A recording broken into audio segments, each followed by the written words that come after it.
Terkait kecurigaan pihak keluarga diplomat Kemlu Arya Daro Pangayunan, kita akan bahas bersama mantan Wakapolri Komjen Purnawirawan Ogro Seno. Selamat malam Pak Ogro. Malam. Pak Ogro, ini keluarga ungkap sederet alasan ada unsur pidana katanya. Tak seperti klaim polisi sebelumnya. Mereka yakin Arya dibunuh sosok profesional. Apa yang bisa didalami oleh penyidik? Ya, seharusnya dengan ditemukannya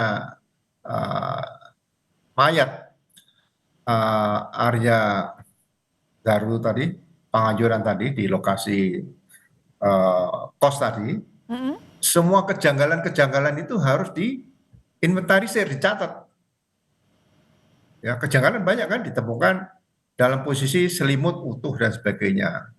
Kamar ada apa? Kejanggalan tuh ya. Bukan yang ditemukan ada barang-barang apa saja di kamar, bukan itu. Itu juga perlu, tapi yang dalam rangka penyidikan tadi adalah kejanggalan-kejanggalan tadi, ya. Termasuk misalnya dari keterangan visum dari dokter. Tidak pernah ada keterangan visum dari dokter itu menyatakan bahwa tidak ada unsur pidana. Visum dokter hanya mengatakan penyebab kematian adalah A, B, C misalnya itu aja. Ya. Jadi jangan dibawa ke sana dulu, sehingga kalau tiba-tiba dikatakan tidak ada keterlibatan orang lain, tidak ada unsur pidana, terlalu pagi, ya kan? Lebih bagus ini menjadi kasus yang masih menjadi atensi penyidik, ya kan? Kemudian diserahkan kepada atau ditunjuk pada 2 atau 3 orang untuk tetap menangani ini, ya kan? Mengevaluasi kejanggalan-kejanggalan. Seperti contoh jendela. Kalau menurut video yang saya lihat, jendela terbuka itu bukan dicongkel dari bawah, dan saya melihat sendiri di lokasi kan ada bekas congkelan di kusen bawah jendela itu. Tapi kelihatannya dibuka dari samping langsung terbuka. Padahal kuncinya ada 2, kunci yang di tengah dan kunci yang di pinggir. Apa semudah itu misalnya gitu. Itu perlu dijadikan catatan kejanggalan dalam TKP ditemukannya jenazah Arya Daro di kos-kosan tadi.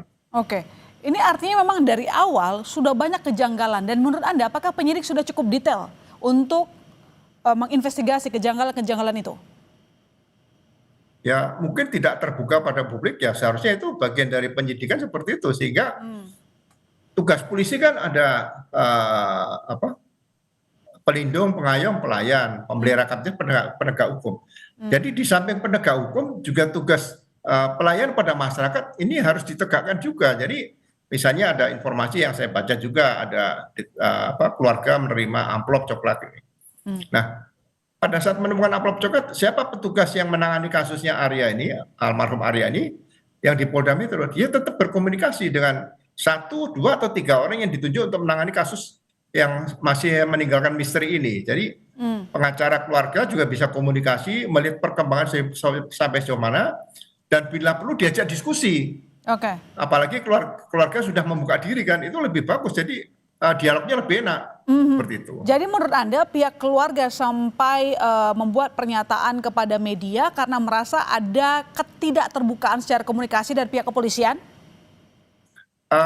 Ada komunikasi yang terputus di sini ya, bukan masalah pembuktian ya. Komunikasi dalam rangka bagian salah satu tugas pokok polisi adalah pelayanan masyarakat. Gitu.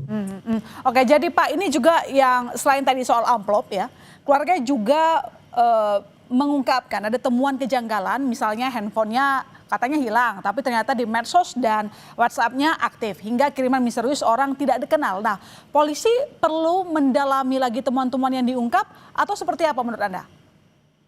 Wajib. Itu temuan semua, iya. Alat komunikasi HP yang belum ditemukan, kan bisa komunikasi dengan provider, ya kan? Apakah tetap dibuka, dimonitor, atau diblokir misalnya begitu. Itu pakai analisa. Jadi setiap reserse punya ilmu analisa kriminal yang tajam di situ. Jadi jangan dianggap bahwa ini sudah selesai cukup di press conference, bukan.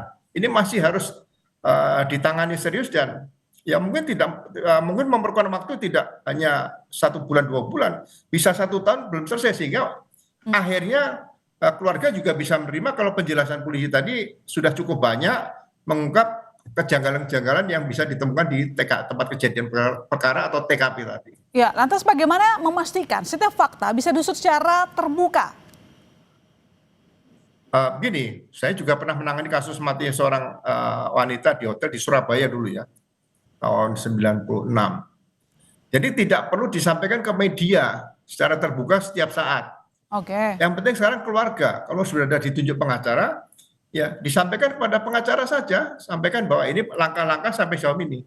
Tidak perlu dalam bentuk surat pemberitahuan hasil penyidikan SP2HP misalnya gitu ya.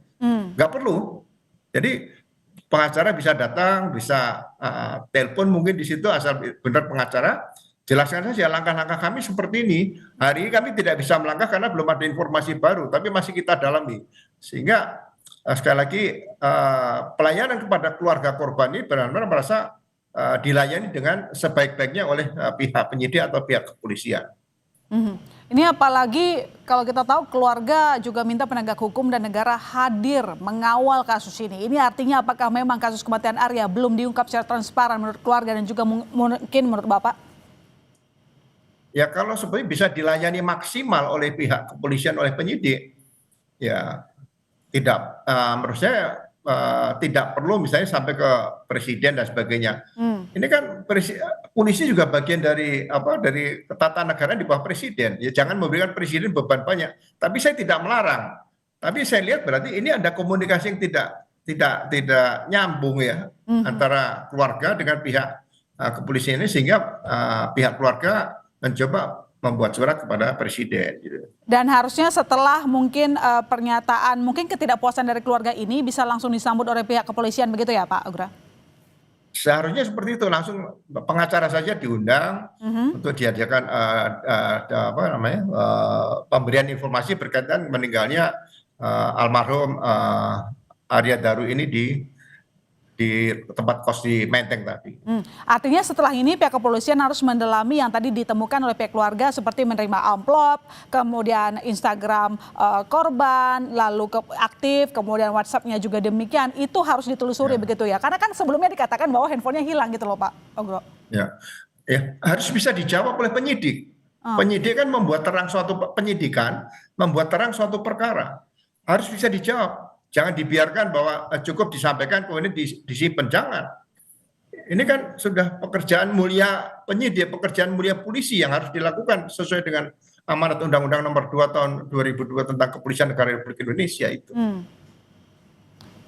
Jadi menurut Pak Ogro Seno sendiri, apa yang membuat kasus ini tampak begitu rumit sehingga akhirnya membuat pihak keluarga maupun pihak penyidik ini tampak memiliki kesimpulan yang berbeda? Mungkin belum pada finishnya ya, tapi maksudnya dalam perjalanannya ada ketidaksinkronan keterangan. Ya, ini kan ibarat membuka katakan skrup yang kencang itu ya. Jangan sampai rusak pelan-pelan sehingga ini bisa terbuka secara baik, jangan sampai ada yang rusak. Informasi apapun dihimpun ya.